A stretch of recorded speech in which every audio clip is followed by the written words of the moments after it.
Rais Donald Trump wa Marekani amenusurika katika shambulio lililotokea muda mfupi uliopita wakati akihudhuria hafla ya kila mwaka ya waandishi wa chama cha waandishi wa habari wa Ikulu ya Marekani.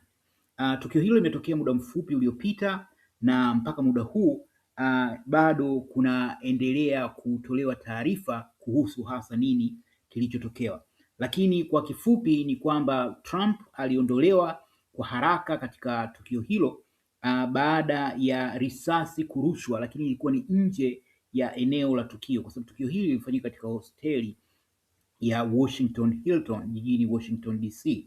Na hafla hiyo ilikuwa imewakutanisha maafisa wa ngazi za juu wa serikali, waandishi wa habari pamoja na watu wengine mashuhuri.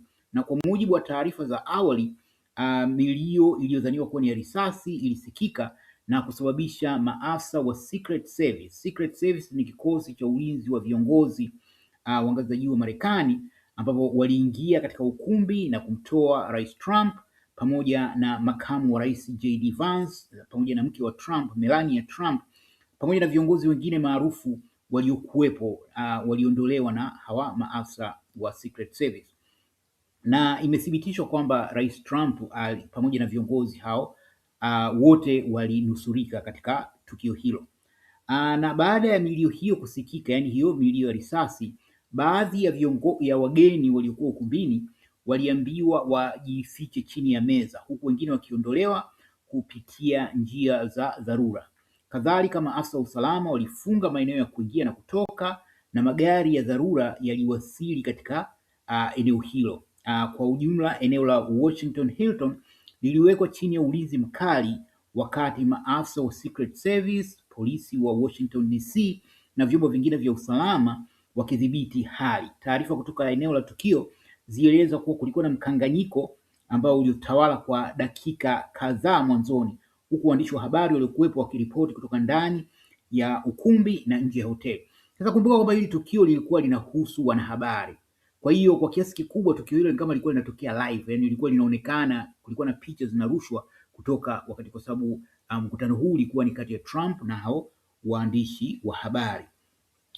Pia hao watu wa Secret Service wamesema kwamba tukio hilo limemhusisha mtu mmoja mwenye miaka 30 ambaye alikuwa katika eneo la ukaguzi, yani kabla ya kuingia katika eneo hilo kuna sehemu ambayo watu wanakuwa wanakaguliwa, na eneo hilo ndipo tukio lilipotokea. Na kwa mujibu wa taarifa hizo inaelezwa kwamba mshtukiwa alidhibitiwa na kuwekwa chini ya ulinzi.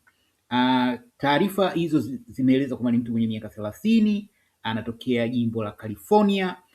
Pia alikuwa na silaha kadhaa ambazo zilikamatwa. Lakini hata hivyo sababu hasa zilizomfanya kufanya tukio hilo bado hazijafahamika na uchunguzi unaendelea.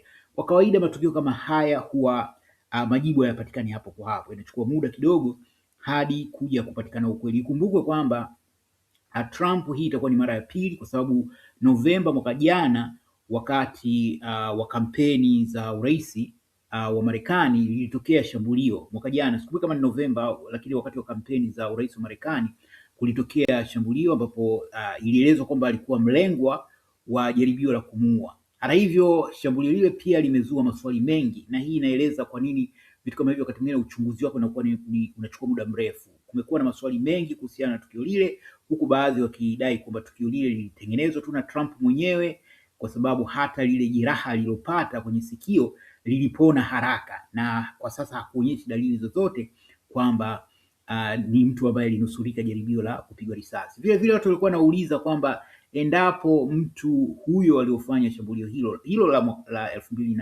2024 alidhamiria hasa kumtoa uhai, basi singekuwa vigumu kufanikiwa katika kile alichokifanya, lakini kama alikuwa amelenga kumkwangua tu kwenye sikio. Lakini hayo yote yanatokea wakati Marekani na mgawanyiko mkubwa kabisa katika siasa zake. Kwa hiyo kila maelezo yatakayotolewa yatapokelewa na upande mwingine kuyapinga. Kwa hiyo hata hilo tukio la Trump la 2024 limekuwa likizungumziwa katika mrengo wa kisiasa zaidi kuliko hali halisi.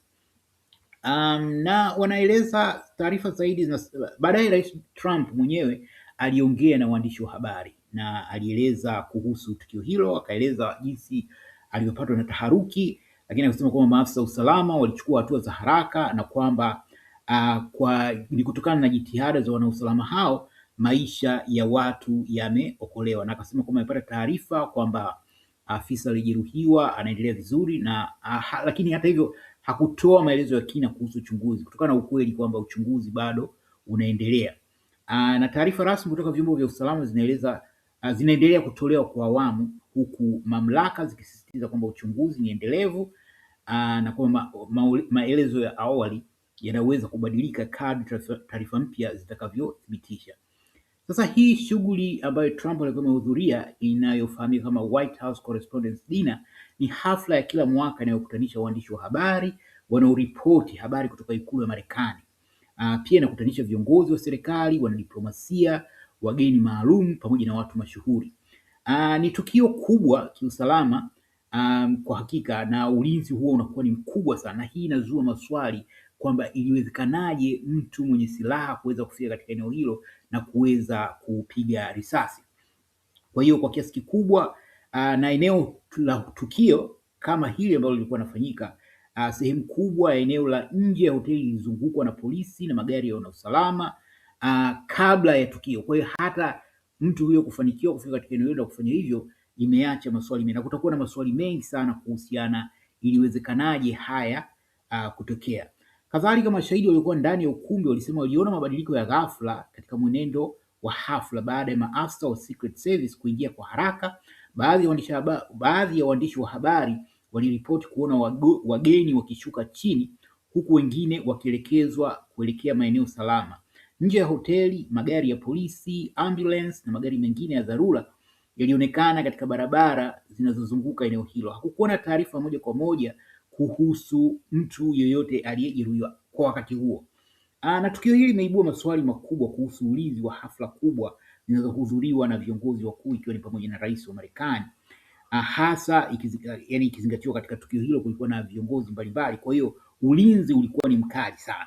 Hata hivyo, taarifa rasmi zinasisitiza kwamba mpango wa ulinzi ulifanya kazi kwa haraka baada ya tishio kugunduliwa, na kwamba hawa Secret Service wakishirikiana na FBI waliongoza sehemu kubwa ya jitihada hizo za kukabiliana na hilo tukio. Kwa hiyo kwa kuhitimisha ni kwamba hakuna kiongozi yoyote ikiwa ni pamoja na Trump, makamu wake na viongozi wengine wa ngazi za juu wa serikali hiyo na watu maarufu walikuwa, hakuna aliyejeruhiwa, lakini ni afisa mmoja wa Secret Service ambaye alipigwa risasi. Hata hivyo alikuwa amevaa vesti maalum, fulana maalum ambayo inazuia risasi. Kwa hiyo hayuko katika hali mbaya kwa mujibu wa taarifa zilizotokea. Lakini kama nilivyosema awali, kutakuwa na maswali mengi, kwanza kuhusiana na iliwezekanaje tukio kama hili kutokea katika hafla ambayo inaambatana na ulinzi mkubwa kama hiyo, lakini pia hii itaibua maswali kutokana na lile tukio lililotokea mwaka 2024 ambalo kwa sasa kumekuwa na porojo nyingi ambazo zimekuwa zikiendelea hasa kwenye mitandao ya kijamii wakidai kwamba Trump mwenyewe alitengeneza lile tukio kwa ajili ya na inadaiwa kwamba tukio lile lilimsaidia sana katika kampeni zake za kuwania urais wa Marekani hiyo katika uchaguzi mkuu wa 2024. Kwa hiyo si ajabu kwamba hata tukio hili likahusishwa na tetesi kama hizo. Marekani imekuwa ni nchi ambayo ina mgawanyiko mkubwa sana kiitikadi. Kwa hiyo huenda hata hili nao likazungumziwa kwa mtizamo huo. Je, una maoni gani kuhusiana na habari? Karibu toe maoni yako hapo chini kwenye comment. Asanteni na kwaherini.